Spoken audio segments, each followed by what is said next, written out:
Basavaraj Bommai now is a strange kettle of fish because he comes in both as a Lingayat and as an ideological player. For the first 10 months, the newspapers and television channels are flooded with news from Karnataka, and all of them are about Hindutva.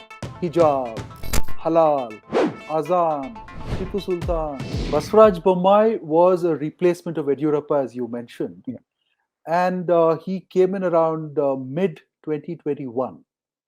So he was brought in so that the party, I think, was very getting very uncomfortable with Yediyurappa and his style of politics. There was a particular mission with which he was brought in, which is it was not stated, of course, but then I think it was done with a certain mission. The central party, wanted to take control of the state unit. See, for a very long time, Yediyurappa ran the state unit, and he ran it his way.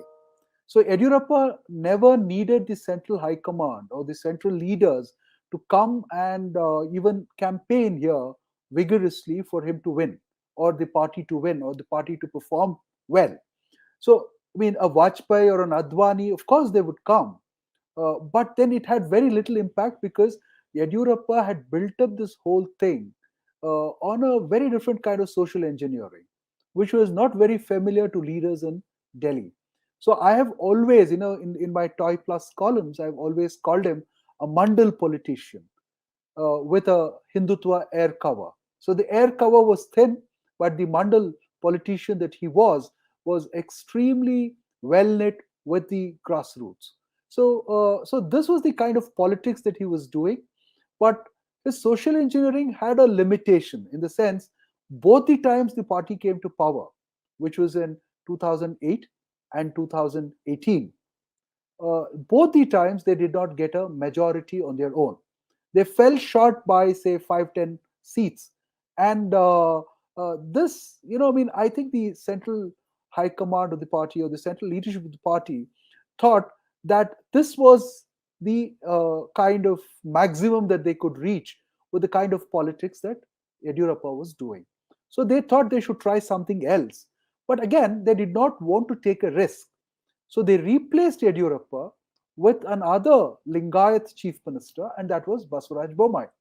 And Basavaraj Bommai was chosen by the High Command, but they got Yediyurappa to publicly endorse him, right? So he was the least of the, devils that Yediyurappa thought would be, because the other choices which were put before Yediyurappa were people who were openly abusing him in the days that he was in the build up to the days that he was changed. So Bommai comes in, and Bommai, what does he do? Bommai, for the first 10 months, is playing a very hardcore Hindutva game. He is raising one issue after another. In fact, I still remember the very first statement that Bommai made was, "For every action, there will be a reaction." This was something that was very familiar to people who were following, say, Uttar Pradesh politics, or even Madhya Pradesh politics, or politics in the north of India.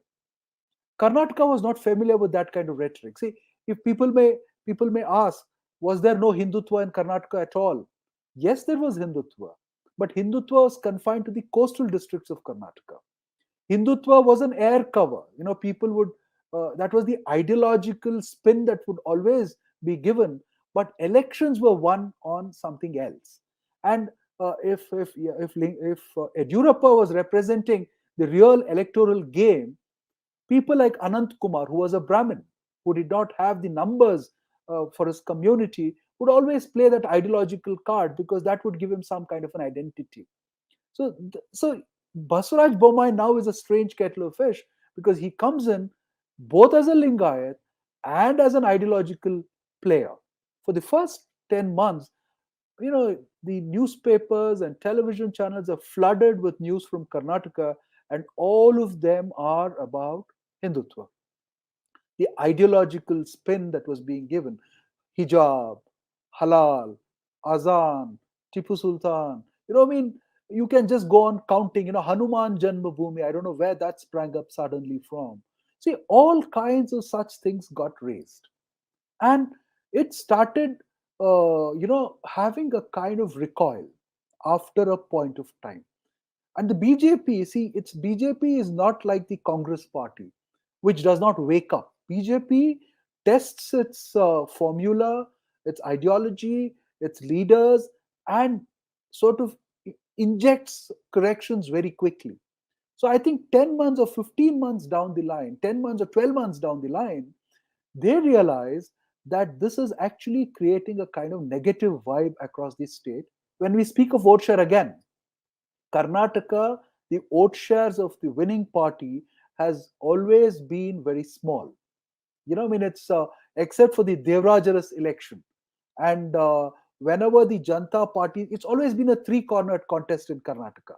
So there is always three parties, so the margins cannot always be big. So for instance, when the Congress party won the election in 2013 with 122 seats or 121 seats, their vote share was just about 34%, which is incredible. And the BJP and the Janta Dal had got around 44 seats, and the person who had cut the BJP seats at that time was Yediyurappa with around 8% votes. He had just walked away with that, and that had completely decimated the BJP in Karnataka. There was another player who was Sri Ramulu, the Reddy brothers, the ally of the Reddy brothers, who was ST, and he was controlling the Valmiki vote, and he had walked away with 4% or 3% and with 3 or 4 MLAs, and that had completely brought down the BJP vote share. And BJP as such was only a central Karnataka and North Karnataka party, and not the southern Karnataka party. So these divisions will come to a little later, but broadly speaking, to answer your first question about Bommai government, Bommai tried to do Hindutva, try to bring in the Hindutva agenda aggressively in the first 10 months. It was resisted in various ways, and then they realized that they had to go back to the old formula, which is the caste identity politics. So they start reworking on that.